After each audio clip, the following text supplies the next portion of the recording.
ሰላም ሰላም ጤና ይስጥልን ክብሯትና ክብሯን እንዴት ናችሁ? በያላችሁበት ሰላምታ ይድረስ። ማንቸስተር ዩናይትድ በእንግሊዝ ፕሪምየር ሊግ በ31ኛ ሳምንት መርሃ ግብር በቫይታሊቲ ስቴዲየም ከቦርንሞዝ ጋር ጨዋታውን ያከናውናል። በዚህ ጨዋታ ላይ ምን አዳዲስ ነገሮችን እንጠብቅ? አሰልጣኝ ማይክል ካሪክ ከጨዋታው በፊት ምን አይነት ሀሳቦችን ሰጡ? የሚሉ ጉዳዮችን እንመለከታለን።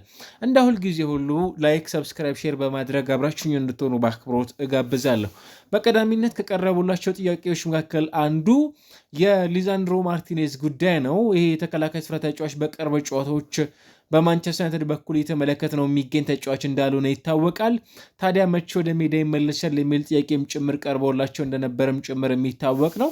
አሁን ባለበት ነባሪ ሁኔታ ሊዛንድሮ ማርቲኔዝ ወደ ሜዳ ለመመለስ ተቃርበዋል። ነገር ግን ከኢንተርናሽናል ብሬክ በኋላ ማለትም ማንቸስተር ዩናይትድ ከ24 ቀናት በኋላ በእንግሊዝ ፕሪሚየር ሊግ መርሃ ግብር ከሌላኛው በእንግሊዝ ፕሪሚየር ሊግ ካሉ ክለቦች መካከል ከሊድስ ዩናይትድ ጋር ጨዋታውን የሚያከናውን ነው የሚሆነው። በዛ ጨዋታ ላይ ይህ ተጫዋች እንደሚመለስም ጭምር ነው ይፋ ያደረጉት። አሁን ባለበት ሁኔታ ግን ሊዛንድሮ ማርቲኔዝ በዚህ ጨዋታ ላይ የማንመለከተው ተጫዋች ይሆናል። ከዚህ ባሻገር ሌላኛው የንስር ማዝራይም ጉዳት ህመም አጋጥሞት እንደነበረም ጭምር ይታወቃል። አሁን ተመልሷል። በዚህኛው የጨዋታ መርሃ ግብር ላይ የሚሰለፍላቸው ተጫዋች ነው። ማቲያስ ዴሊክት ግን ስቲል ወደ ሜዳ የማይመለስ ተጫዋች ይሆናል። እንደነ ፓትሪክ ዶርጉ ሁሉ በዩናይትድ ቤት ውስጥ የማናየው ተጫዋች ይሆናል። እንዲሁ ደግሞ ሜሰን ማውንትን በጉዳት መካከል የሚገኝ ተጫዋች እንደሆነ ይታወቃል። እሱም ጨዋታዎችን ለመጀመር ተቃርቧል። ነገር ግን አሁንም በተለይ በልምምድ ቦታ ላይ ያሳያቸው የሚገኙት ፎርሞች ጨዋታዎችን ለመጀመር የሚያበቁ እንዳልሆነም ጭምር እየተመለከተን እንገኛለን እና በዚህ ጨዋታ ላይ የሚመለስበት እድል እንደሌለ ነው እያነሱ የሚገኙት። ምናልባትም መጠነኛ በሚባል የፎርም ጉዳይ ካልሆነ በቀር ከጉዳቱ ሙሉ ለሙሉ ያገገመው ተጫዋች ሆኗል። ሜቢ የሆኑ ጥቂት ደቂቃዎችን ሊሰጡት የሚችሉበት አማራጭ ሊኖር ይችላል። እንደ ጥሩ ነገር ያነሱት ግን አሁን በኢንተርናሽናል ብሬክ መካከል ማንቸስተር ዩናይትድ ለረጅም ቀናቶች ጨዋታዎችን ማከናወን ስለማይችል ቡድኑ እነዚህን ተጫዋቾች ወደ ጥሩ ፎርማቸው ተመልሰውም ጭምር ማገልገል ወደሚችሉበት አይነት ብቃት ላይ እንዲመለሱ ስለሚያግዛቸው ኢንተርናሽናል ብሬኩ በመካከል መኖሩ በጣም ጥሩ እንደሆነም ጭምር አንስተዋል። ከዛ ባለፈ ባለፉት 7 ከሜዳ ውጭ በተከናወኑ የጨዋታ መርሃ ግብሮች 2ቱን አሸንፈዋል ቡድኑ እንደ ቡድን።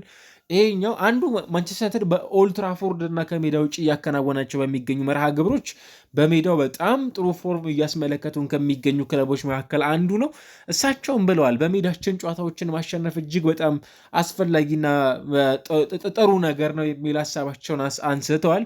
ነገር ግን ይህን ከኦልትራፎርድ ውጭ ደግሞ መድገም የሚጠበቅባቸው ይሆናል እና አሁን በቡድኑ በኩል የተለያዩ ስሜቶች የሚሰማ አይነት ነገር ነው። ለምሳሌ ኢንተርናሽናል ብሬክ መምጣት፣ ከዛ ባሻገር ቡድኑ አሁን ላይ ወቅታዊ ብቃቱ በጣም የተሻሻለ ሆኖ እየተመለከትንባቸው የሚገኙ መሆናቸው፣ እነዚህ አይነት ነገሮችን ስናይ በክለቡ በኩል ይህንን ብቃቱን ይዞ እንዲቀጥልም ጭምር የሚጠበቅባቸው ኤክስፔክቴሽኖች ይኖራሉ በብዙ ምክንያቶች እና ያንን አይነት ፎርም እያየነበት የሚገኝ ቡድን በፕሪሚየር ሊግ ውስጥ እያስመለከተን የሚገኘውን ማንቸስተር ዩናይትድን በጨዋታ መርሃ ግብሮች ላይ የተመለከትንባቸው የሚገኙ የጨዋታ ሂደቶችን እያየን እንገኛለን ማለት ነው።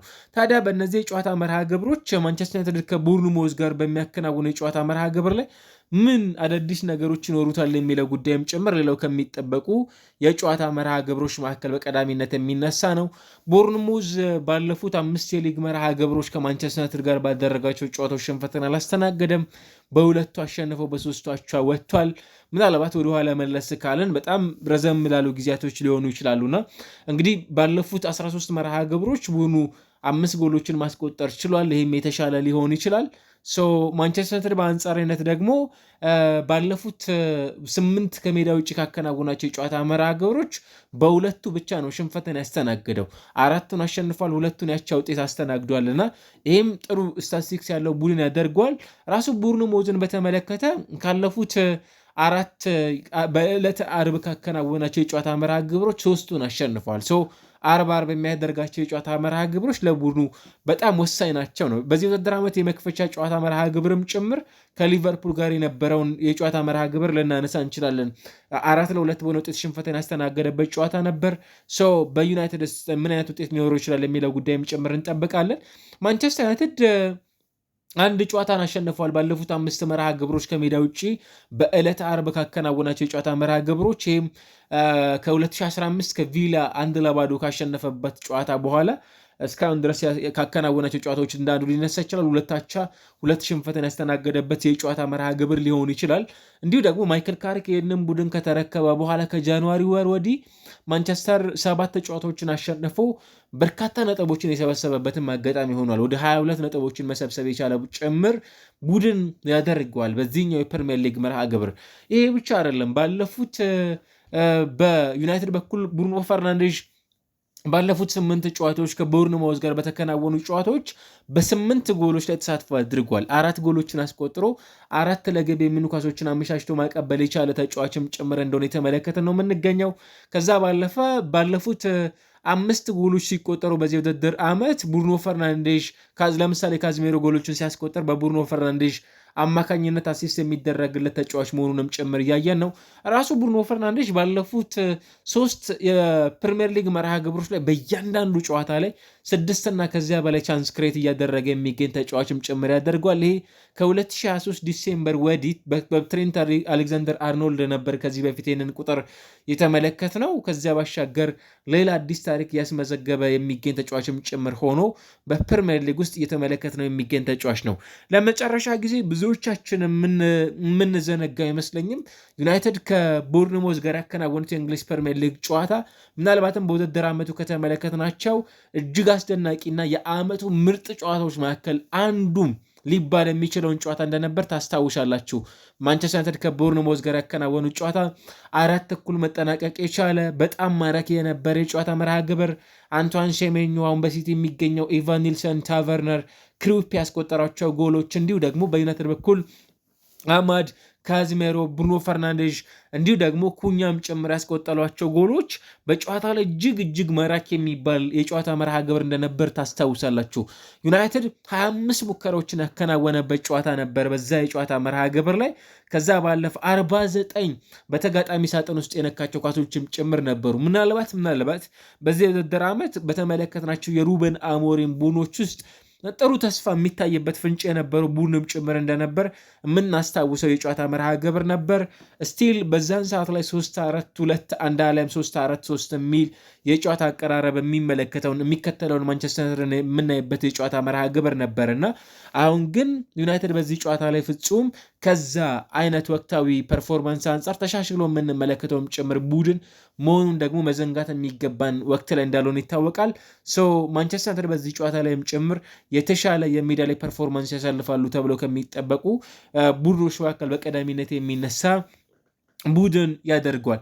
ወቅታዊ ፐርፎርማንስን በተመለከተ ማንቸስተር ዩናይትድ ፍጹም የተሻለ ቡድን ያደርገዋል። እንግዲህ ከቦርንሞዝ አንጻር ከተመለከትናቸው ቦርንሞዝ ካለፉት 6 የጨዋታ መርሃ ግብሮች በ5 ያቻ ውጤትን አስመዝግበዋል። በጣም የሚያስደንቀው ደግሞ ባለፉት 2 መርሃ ግብሮች በክሊንሽት ነው የወጣው። ከብሬንፎርድ ጋር ከበርንሌ ጋር ጎሎችን ማስቆጠር አልቻለም። ቡድኑ ጎል ተስኖታል። ኢቨን የመጨረሻውን ጨዋታ ጎል ያስቆጠረበት ከሰንደርላንድ ጋር 1-1 ያጠናቀቀው ጨዋታ ነው። ከዛ በፊት ከዌስትሃም ጋር 0-0 የመጨረሻውን ጨዋታ ድል ቀንቶታል ብለን የምንለው ከኤቨርተን ጋር የነበረው የፌብሩዋሪ 10 የጨዋታ መርሃ ግብር 2-1 ያሸነፈበት የጨዋታ ውጤት ነው። ከዛ ውጭ ቡድኑ ጨዋታዎች ላይ ጎሎችን ማስቆጠርም ጭምር ደግሞ ሲሳነው እየተመለከት ነው የሚገኝ የሜዳ ላይ ፐርፎርማንስን እያሳየን ነው። በአንጻራዊነት ማንቸስተር ዩናይትድ ለምሳሌ ቪላን አሳምኖ በኦልትራፎርድ አሸነፈው ነው የመጣው። እርግጥ ነው የኒውካስል ዩናይትድ ድል ደግሞ ማንቸስተር ዩናይትድን አሸንፎት እንደነበር እናስታውሳለን። ከዛ በፊት ዩናይትድ ፓላስን አሸንፏል፣ ኤቨርተንን አሸንፏል፣ ከዌስትሃም ጋር ያቻ ውጤት ነበር የነበረው። ከዛ በፊት እንኳን ኦልሞስት 4 ተከታታይ ጨዋታዎችን ቡድኑ በኦልትራፎርድም ሆነ ከኦልትራፎርድ ውጭ እንደ ቶተንሃም፣ ፉልሃም፣ አርሰናል፣ ማንቸስተር ሲቲ ያሉ ክለቦችንም ጭምር አሸነፈው የመጣባቸው የጨዋታ መርሃ ግብሮች እንደነበሩ የምናስታውስበት ነው። ይሄኛ የጨዋታ ሂደትም ጭምር በዩናይትድ በኩል ከሚጠበቁ ወሳኝ ከሚባሉ የጨዋታ መርሃ ግብሮች መካከል እንደ አንዱ የሚነሳውን ጨዋታ በሁለቱ ክለቦች መካከል የሚደረግ መሆኑን ደግሞ መዘንጋት ያለብን አይመስልምና በጣም ቁልፍ ከሚባሉ የጨዋታ መርሃ ግብሮች መካከል የሚጠቀሰውን ጨዋታ የምንመለከትበት ይሆናል ማለት ነው። ስለዚህ ለዩናይትድም ሆነ ለበርንሞዝ የኛው ጨዋታ በጣም አስፈላጊ ከሚባሉ የጨዋታ መርሃ ግብሮች መካከል በትልቁ የሚነሳ መሆኑን እናያለን። በዩናይትድ በኩል ቅድም ካነሳናቸው ሊዛንድሮ ማርቲኔዝ፣ ፓትሪክ ዶርጉና ማቲያስ ዴሊክት ውጭ በጉዳት መካከል የሚገኙ በጣም ትላልቅ ስሞች ያሉ ሜቢ ሜሰን ማውንት በጨዋታው ላይ ሊያሰልፉትም ላያሰልፉትም የሚችሉበት አማራጭ አለ። በአንዶኒ ኢራኦላ ቡድን ግን ወሳኝ የሚባሉ ተጫዋቾች በጉዳት ምክንያት በዚህ ጨዋታ ላይ አንመለከትም። ጀስቲን ክሌቨርት፣ ሉዊስ ኩክ፣ ታይለር አዳምስ እና ጁሊዮ ሶለር በጨዋታው ላይ በጉዳት ምክንያት በበርንማውዝ በኩል ግልጋሎት የማይሰጡ የዚህ ቡድን ቁልፍ የሚባሉ ተጫዋቾች መሆናቸውንም ጭምር ደግሞ መዘንጋት ያለብን አይመስልም። በዚህ ጨዋታ ላይ ከምንመለከታቸው የሁለቱ ቡድኖች ቁልፍ የሚባሉ ተጫዋቾችን ስናይ በዚህ መልኩ የማናያቸው ተጫዋቾች እንደሚኖሩም ጭምር የምናይባቸው መንገዶች እንደሚኖሩም ጭምር ማንሳት የምንችልበት ነው። በዚህ ጨዋታ ላይ ማን የበላይነት ሊወስድ ይችላል? ምናልባት ወቅታዊ ፐርፎርማንስንና ቅድም ያነሳናቸውን አመክንዮችን ስናይ ስቲል ማንቸስተር ዩናይትድ ጨዋታውን በቀዳሚነት የማሸነፍ እድል እንዳለውም ጭምር ማንሳት እንችላለን። ምክንያት ስንል ቡድኑ እንደ ቡድን አሁንም በዚህኛው ጨዋታ ላይ ጥሩ የመዋሃድ አይነት ፎርሞችን እያስመለከቱን የሚገኝ ተጫዋቾችን እያየን ነው። ለምሳሌ ሉክ ሾው ተመልሷል። ሃሪ ማጓየር ተመልሷል፣ ወደ ጥሩ ፎርሙ ላይ ነው። ሌኒዮሮ አዳፕቴሽኑ በጣም ፐርፌክት ነው ሊባል ይችላል። ብዙ ጥያቄ የሚነሳበት አይነት ተጫዋች አይደለም። ዳሎት በአንጻራዊነት ወጣ ገባ አይነት ክሮሶች ቢኖሩትም ስቲል ግን እዛ ቦታ ላይ ፌቨራይት የሆነ ተመራጭ እስከሌላቸው ድረስ ጥሩ ሊባል የሚችል አይነት ጊዜን እያሳለፈ ነው የሚገኘው። ሜቢ ማዝራይን በአማራጭነት ሊጠቀሙ ይችላሉ። ኮቢ ሜኑ እና ካዝሜሮ ያው አንተቻብል የሆነ ሴንትራል ዲፌንስ እንደሆኑም ጭምር ይታወቃሉ። የተከላካይ አማካዮች እንደሆኑም ጭምር ይታወቃሉ እና ሴንትራል ዲፕላይንግ ሚድፊልደር ማለት ነው። እና ከዚያ ባሻገር ኩኛ፣ ፈርናንዴዥ፣ አማድ ካለፈው ሳምንት የሚቀጥል የሚመስል በቡድኑ በኩል ከአጥቂ ጀርባ የሚገኙ ተጫዋቾች መሆናቸው ብዙ የሚያጠራጥር አይሆንም። ሜቢ ግን ይሄ ካልሆነ ልንጠበቀው የምንችለው አሁንም የፊት መስመር ሮቴሽን ሊያደርጉ የሚችሉበት አማራጭ ካለ ቤንያሚን ሼሽኮ እንግዲህ በዡዋው ፔድሮ ብቻ ይበለጣል። በቼልሲው ብራዚላዊ የፊት መስመር ተጫዋች በዚህ ውድድር ዓመት ከፍጹም ቅጣት ምት ውጭ በውድድር ዓመቱ ጎሎችን በማስቆጠር እየተመለከትናቸው ከሚገኙ የፕሪሚየር ሊግ የአጥቂ ስፍራ ተጫዋቾች መካከል በቀዳሚነት ሆኖ እያነሳ ነው የሚገኝ ቡድን ማለት ነው። እና ማንቸስተር ዩናይትድ ከቦርንሞዝ በሚያከናውኑ ጨዋታ ላይ የእነዚህ ሁለት ቡድኖች በጣም ወሳኝ የሚባሉ አይነት ፐርፎርማንሶችን የሚያሳልፉበት ጨዋታ ምን ሊሆን ይችላል የሚለው ጉዳይም ጭምር የሚጠበቅ ነው። ማን በጨዋታው ላይ የበላይነትን ይወስዳል የሚለው ይጠበቃል። በጨዋታው ላይ ስቱዋርት ታትዌል በጨዋታው ዋና ዳኝነት የሚያገለግሉ ነው የሚሆኑት። ክሬግ ፖሸን ደግሞ የቫር ዳኝነትን በጨዋታው ላይ የሚመሩ ሰው ይሆናሉ። ነገር ግን በጣም ማራኪ የሚባሉ የጨዋታ መርሃ ግብሮችን የተመለከትንባቸው ሁለት ቡድኖች ደግሞ መሆናቸው መዘንጋት ያለብን አይመስለኝም። አረ በቅርብ ጊዜ በተመለከትናቸው ጎሎች አሉት፣ ድራማዎች አሉት፣ ካምባኮች አሉት። በጣም ደግሞ አዝናኝ የሚባሉ የማይረሱ የሆኑ ሞመንቶች ያላቸው ሁለት ቡድኖች የሚያከናውኑ ጨዋታ መሆኑንም ጭምር ደግሞ መዘንጋት የሚገባን አይመስለኝም። በጣም አስፈላጊ የሚባል የጨዋታ አስደናቂ የሚባሉ ሚሞሪዎች ያሉት እንደሆነም ጭምር የምናነሳበት ሊሆን ይችላል። ቤንያሚን ሼሽኮ በጨዋታው ላይ እስቲል በቋሚነት የመጀመር አይነት ዳውቶች ይነሳሉ። በቋሚነት የሚጀመርባቸው የጨዋታ መርሃ ግብሮች ላይ የሆኑ ጥያቄዎች የሚነሱበት ተጫዋች ነው። ከዚያ ባሻገር ደግሞ ባለው የጨዋታ መርሃ ግብሮች ላይ በጣም ጥሩ የሚባል ጊዜን እያሳለፈ የሚገኝ ተጫዋች መሆኑን በተደጋጋሚ እየተመለከትናቸው ከሚገኙ ተጫዋች መካከል መሆኑን እያየን ነው የምንገኘው። በዚህ ጨዋታ ላይ ምን አዲስ ነገር ሊያስመለክተን ይችላል የሚለው ጉዳይ በጣም ከሚጠበቁና በቀዳሚነት ከምናያቸው ርዕሰ ጉዳዮች መካከል የሚነሱ መሆናቸውን ደግሞ መዘንጋት የለብንም። ብሩኖ ፈርናንዴዝ ለአዲስ ሪከርድ የሚፋለምበት ምሽት ነው። አሁንም 17ኛ 18ኛ አሊያም 19ኛ አሲስቶችን የሚያደርግባቸው የጨዋታ መርሃ ግብሮችን ከምናይባቸው ምሽቶች መካከል አንዱ ሊሆን እንደሚችል የሚጠበቅበት ነው።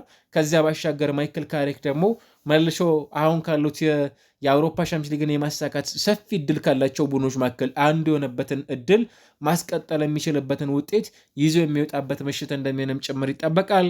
እንደነ ኮቢ ሜኖ ለእንግሊዝ ብሔራዊ ቡድን፣ ሃሪ ማጓየር ዳግም ለእንግሊዝ ብሔራዊ ቡድን የመጠራት እድል አላቸው ተብሎ በሚጠበቁበት ሰዓት ላይ ሜዳ ላይ የሚያሳዩን ፐርፎርማንስ ምን ሊሆን ይችላል የሚለው ጉዳይም ጭምር የሚጠበቅባቸው ምሽቶች ናቸው። ከዚያ ባሻገር ግን በርካታ የሚባሉ ምናልባት ተንታኞችንም ጭምር ስናይ ደግሞ ማንቸስተር ዩናይትድ በቀዳሚነት ጨዋታውን የማሸነፍ ቅድመ ግምት ካገኙ የፕሪሚየር ሊግ ክለቦች መካከል አንዱ በሚያደርገው የጨዋታ ሂደት ላይ የምናየው በጣም ወሳኝ የሚባል የጨዋታ መርሃ ግብር በሁለቱ ክለቦች መካከል ሲደረግ ዕለተ አርብ ላይ እናያለን ማለት ነው። ዩናይትድ ካሸነፈ ነጥቡን ወደ 57 ማድረስ ይችላል። ይህም ማለት ምናልባት ማንቸስተር ዩናይትድ ቀጣይ ጨዋታዎቻቸውን እንደነ ማንቸስተር ሲቲ ያሉ ክለቦች እስኪያከናውኑ ድረስ ያላቸውን የነጥብ ልዩነትም ጭምር ማጥበብ የሚችልበት የጨዋታ መርሃ ግብር እንደሆነ መዘንጋት ያለበት አይመስለኝም። በጣም አስፈላጊ የሚባል ፉክክርም ጭምር የሚኖረው የጨዋታ ሂደት የማየትን ጉዳይ የሚሰጠን እንደሆነም ጭምር ገና ከወዲሁ ማንሳት የሚገባን ይመስላል። አስፈላጊ የሚባል የጨዋታ መርሃ ግብር በሁለቱ ክለቦች መካከል ይከናወናል። ዩናይትድ በድል የሚወጣው ምሽት የመሆኑ ጉዳይ በአብዛኛው የምንስማማበት ይመስላል። ያንን ጨዋታ የሚደግሙት ከሆነ ግን ብዙዎቻችን በደርሰው መልስ ከተመለከትናቸው የዓመቱ ምርጥ ጨዋታዎች መካከል የመሆን እድልንም ጭምር የሚሰጠን ሊሆን እንደሚችል የሚጠበቅበት ነው። ማን ያንን ያሸንፋል የሚለው ጉዳይም ጭምር የምናይበትን ምሽት ዕለተ ዓርብ ምሽት ላይ የምናየው ጨዋታ እንደሚሆንም ጭምር የሚጠበቅ ነው። ግምቶቻችሁን ማስቀመጥ ትችላላችሁ። ማን ያሸንፋል በጨዋታው ላይ ማን በበላይነት ይወጣል? ብሩኖ ፈርናንዴስ አዲስ ታሪክ ያስመዘግባሉ? የምናየው ነው የሚሆነው። ለመላው የእስልምና እምነት ተከታዮች በአጠቃላይ እንኳን ለኢድ አል ፈጥር በዓል በሰላም አደረሳችሁ። ኢድ ሙባረክ።